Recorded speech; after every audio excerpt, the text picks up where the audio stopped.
Ассаламу алейкум, Ларми Мохквай. Добрый вечер, дорогие друзья. Это снова сейчас повторно записываю теперь уже другое видео по другой теме.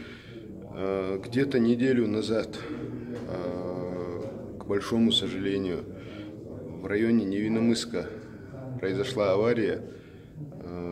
Чеченская семья из Хасавюртовского района, которые сами живут в одной из стран Европы, я сейчас боюсь ошибиться, в какой именно, по-моему, это была Германия. Они приехали домой, и когда возвращались обратно в Европу, получилось так, что в районе Невинномысска они совершили аварию. Насколько мне объяснили наш представитель главы республики, его товарищи, прямо во время движения у машины, похоже на взрыв, лопнуло колесо, машину, соответственно, повело, он выскочил на встречную полосу, в общем, и перевернулось, и столкновение, в общем, очень неприятная авария. И к огромному сожалению,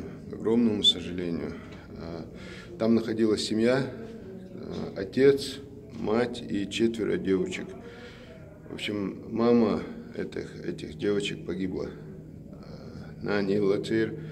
Девочки все маленькие были, насколько мне объяснили.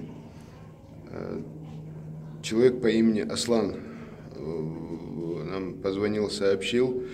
Мы с Асланом связались, попробовали узнать, где там что. Он выслал геометки.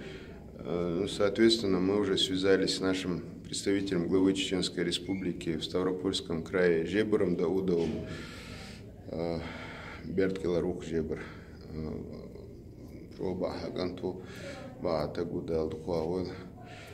Жебор связался со своими товарищами из Невинномысска, и, в общем, в короткое время и в морге, и в больнице уже были там наши товарищи. Если я правильно понял, они вообще, те товарищи Жебора, которые живут в Невинномысске, они туда успели даже раньше, чем Жебор им позвонил, они, по-моему, даже раньше об этом узнали. В общем, ситуация получилась такая, что тело женщины родственникам отдали, родственники были в курсе. Получилось так, что на 2 машинах они ехали, и, в общем, 2-я машина оперативно уже родственникам из 2-й машины сообщили. И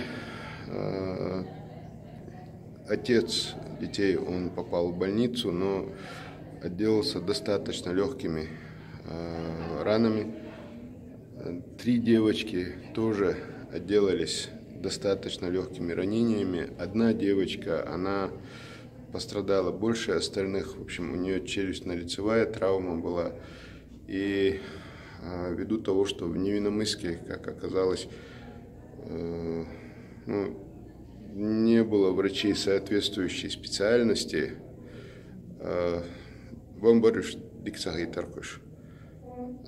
Жебор добился того, чтобы девочку перевезли в Ставрополь, и ею занялись более серьезные специалисты. В общем, зачем я это все рассказываю? Это было неделю назад, это не прошло по WhatsApp, не прошло посредством у нас социальных сетей, поэтому мы об этом не стали говорить. Но вот буквально недавно Аслан, тот, который нам сообщал об этом, связался и сказал, что родственники этой семьи, что они попросили сказать слова благодарности и Жебору Даудову, и товарищам его, я даже имена всех, честно говоря, не знаю, которые были в Невинномыссе, которые им помогали. Поэтому сейчас записываю это видео и хочу им передать слова благодарности от семьи вот этой погибшей женщины и раненых детей и мужа. В общем, вот такие вот дела. Скажу на чеченском в конце.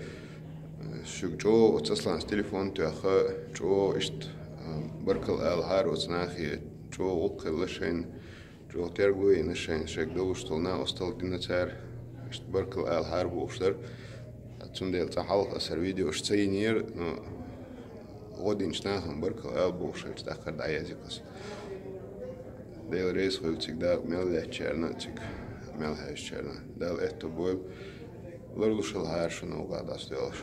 Лорлушал харшу. Особенно Европе добилш беше. Инцам чок их кондисан. Добилш кена наука. Татибам тир боли. Телефон чуболи. Я напузю, я дуковариш холкуен. Лорлушал харшу. Адик ölçüm var.